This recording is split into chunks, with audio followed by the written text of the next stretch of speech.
Kerala സമാജ charitable സൊസൈറ്റിയുടെ ഒരു flagship പ്രോഗ്രാമാണ് നമ്മുടെ ക്യാൻസർ കെയർ ഓൺ വീൽസ് എന്നുള്ളത്. ഈ ക്യാൻസർ കെയർ ഓൺ വീൽസ് എന്നുള്ളത് നമ്മൾ ഉദ്ദേശിക്കുന്നത് ക്യാൻസറിനെ തുടക്കത്തിലേ കണ്ടുപിടിക്കുന്ന ഒരു പദ്ധതി. ഒരു മൊബൈൽ മെഡിക്കൽ ലാബാണ്, ഫുള്ളി എക്യുപ്ഡ് ആയിട്ടുള്ള ഒരു ബസ്. ഈ ബസ്സിനകത്ത് എല്ലാ എക്യുപ്മെൻസും ഉണ്ട്.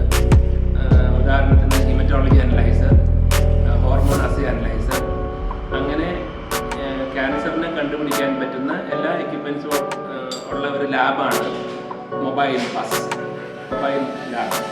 ഈ ലാബ് നമ്മൾ പല സ്ഥലങ്ങളിലായിട്ട് കൊണ്ടുപോയി ക്യാമ്പ് സെറ്റ് ചെയ്യും. ആളുകളെ ക്യാൻസർ ഉണ്ടോ എന്ന് തിരിച്ചറിയാനായിട്ട് സ്ക്രീൻ ചെയ്യും. ബ്ലഡ് സാമ്പിൾ എടുത്തിട്ടാണ് നമ്മൾ ചെയ്യുന്നത്. അത് എല്ലാ സ്ഥലങ്ങളിലും പോയി ഞങ്ങൾ എല്ലാ വീക്കെൻഡിലും നമ്മളിങ്ങനെ ക്യാമ്പ് ചെയ്യുന്നതാണ്. അതെല്ലാവർക്കും അതിൻ്റെ പ്രയോജനം ഇരിക്കുന്നതാണ്.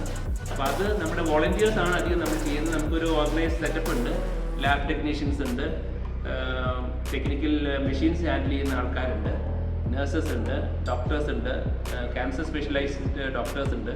അപ്പോൾ അവരുടെ ഒരു പാനലാണ് ഇതിനൊക്കെ നമുക്ക് സപ്പോർട്ട് ചെയ്യുന്നു അതിൻ്റെ കാര്യങ്ങൾ നടത്താനാണ്. ഇപ്പോൾ ഇത് തുടങ്ങാനുള്ള ഒരു പ്രധാനപ്പെട്ട കാരണം, ഇന്ത്യയിൽ ഏകദേശം ഒരു 15 ലക്ഷത്തോളം ആളുകൾ ക്യാൻസർ കൊണ്ട് മരിക്കുന്നുണ്ട് ഓരോ വർഷവും.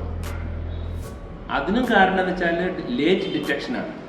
ഏർലി ഡിറ്റക്ഷൻ ആയിക്കഴിഞ്ഞാൽ ഈ മരണത്തെ എല്ലാം നമ്മൾ ആളുകൾ മരിക്കാതെ തുടക്കത്തിലെ കണ്ടുപിടിച്ചാൽ അതിനെ മാനേജ് ചെയ്യാനായിട്ട് എളുപ്പത്തിൽ സാധിക്കാവുന്ന കാര്യമാണ്. അപ്പോൾ അതാണ് നമ്മുടെ ഒരു പരമപ്രധാനമായിട്ടുള്ള ഒരു ഉദ്ദേശം. രണ്ടാമത്, ഇതെന്തുകൊണ്ടാണ് നമ്മൾ ചെയ്യുന്നത്? ഇപ്പോൾ സാധാരണക്കാർക്ക് സ്ക്രീൻ ചെയ്യാൻ പോകാനാണെങ്കിൽ ഈ നമ്മൾ ചെയ്യുന്ന പ്രോജക്റ്റിൻ്റെ നമ്മൾ ഓരോ സ്ക്രീനിങ് ക്യാമ്പിലും ഓരോരുത്തർക്കും ചെയ്യുന്ന കോസ്റ്റ് ഏകദേശം നമ്മളൊരു പബ്ലിക് ഫെസിലിറ്റിയിൽ, പ്രൈവറ്റ് ഫെസിലിറ്റിയിൽ പോയി ചെയ്യണമെങ്കിൽ ഏകദേശം ഒരു 4,500-5,000 റുപ്പീസ് ആകും. നമ്മളത് വളരെ കോസ്റ്റ് എഫക്റ്റീവായിട്ട് ചില സന്ദർഭങ്ങളിൽ ഫ്രീ ആയിട്ടും വളരെ സബ്സിഡൈസ് ആയിട്ട് നമ്മൾ ചെയ്യുന്നതാണ്. ഒരു 1000 രൂപയുടെ ഉള്ളിൽ നമ്മൾ ചെയ്തു കൊടുക്കുന്നതാണ് ഓരോരുത്തർക്കും. ഇപ്പം പാവപ്പെട്ട ആൾക്കാർക്ക് ഇത് സ്ക്രീൻ ചെയ്തിട്ട് അവരുടെ ക്യാൻസർ ഉണ്ടെങ്കിൽ കണ്ടുപിടിച്ച് ഇത് മാനേജ് ചെയ്യാനായിട്ട് എളുപ്പമായിരിക്കും.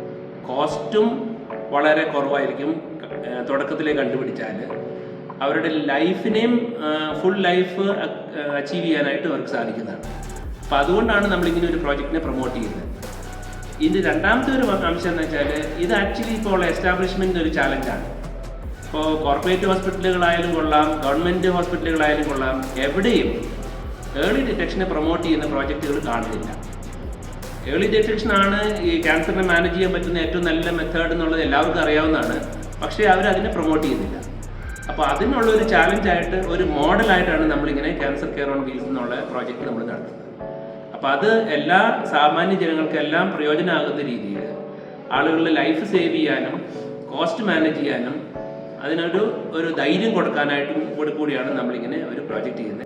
ക്യാൻസർ ഓൺ വീൽ സ്റ്റാർട്ട് ചെയ്യാൻ തന്നെ കാരണം എന്താണെന്ന് വെച്ചാൽ, നമുക്ക് പെണ്ണുങ്ങളായാലും മറ്റുള്ള ആൾക്കാരാണെങ്കിലും ഇതിനെപ്പറ്റി കൂടുതലായിട്ട് വിവരങ്ങൾ പുറത്ത് പറയാറില്ല. എന്ന് വെച്ചാൽ അവർക്ക് അറിയത്തില്ല. അപ്പോൾ ഇത് നമ്മളൊരു ബോധവൽക്കരണ ക്യാമ്പായിട്ടാണ് ഞങ്ങൾ സ്റ്റാർട്ട് ചെയ്തിരിക്കുന്നത്. ഇത് ഔട്ട്സ്കട്ട്സിലാണ്, കൂടുതലും ഗ്രാമപ്രദേശങ്ങളിൽ പോയി നമ്മൾ ഇതിനെ പറ്റിയിട്ട് പറയാൻ. എന്ന് വെച്ചാൽ BP ഷുഗർ കൊണ്ടും ആണ് ഏറ്റവും കൂടുതൽ ആൾക്കാർ ഇപ്പം മരിക്കുന്നത്. എന്ന് വെച്ചാൽ കിഡ്നി ഫെയിലറായിട്ട് ഡയബറ്റിക് പേഷ്യൻസ് ആണ്. പിന്നെ രണ്ടാമത് മരിക്കുന്ന അസുഖമാണ് ക്യാൻസർ. ഇതിനെപ്പറ്റി നമ്മൾ ബോധവൽക്കരണം കൊടുത്ത് ആദ്യമേ അവർക്ക് എന്തെങ്കിലും ഇതിൻ്റെ തുടക്കത്തിൽ തന്നെ അവർ ട്രീറ്റ്മെൻറ്റ് എടുത്താൽ കുറച്ച് ദിവസം കൊണ്ട് അവർക്ക് ജീവിതത്തിൽ മുന്നോട്ട് പോകാനുള്ള കാര്യം കൂടിയാണ്. പുറത്ത് നമ്മൾ ടെസ്റ്റ് ചെയ്യുകയാണെങ്കിൽ 4000 രൂപയാണ് ഈ ടെസ്റ്റിന്. ഇവിടെ നമ്മൾ ചെയ്യുന്നത് 1000 രൂപയ്ക്കാണ് ടെസ്റ്റ് ചെയ്യുന്നത്. പിന്നെ അതുപോലെ 4 ഹോസ്പിറ്റലിൽ നമ്മൾ ഡയാലിസിസ് സെൻറ്റർ നടത്തുന്നുണ്ട്. 4 ഹോസ്പിറ്റലിൽ നമ്മളുടെ സൊസൈറ്റിയുടെ വകയായിട്ട് മെഷീൻ വാങ്ങിച്ചു കൊടുത്തിട്ടുണ്ട്. ഡയാലിസിസ് സെൻറ്റർ നടത്തുന്നുണ്ട്. പാവപ്പെട്ട ആൾക്കാർക്ക് ഫ്രീ ആണ് ഫ്രീ ഡയാലിസിസ് ആണ് ചെയ്ത് കൊടുക്കുന്നത്. മറ്റുള്ള ആൾക്കാർക്ക് പകുതി പൈസ സൊസൈറ്റിയുടെയും പകുതി പൈസ പേഷ്യൻറ്റിൻ്റെയും, അങ്ങനെയാണ് ഡയാലിസിസ് യൂണിറ്റ് മുൻപോട്ട് പോയിക്കൊണ്ടിരിക്കുന്നത്. Kerala Samaj Society, they selected for both us for the vital signs to checking and collect the blood samples. In the hospitals they will do, after knowing only they will do the cancer test. they have doubt, then only hospitals they will do. But what in Kerala Samaja Society members they will do is, before only they will do the screening test. Means any after the 30 years, all people, men and women, they are doing the cancer screening test. Any positive will come, they will call that patient and they will send to the oncologist. Oncologist doctors also available in this Kerala Samaja Society.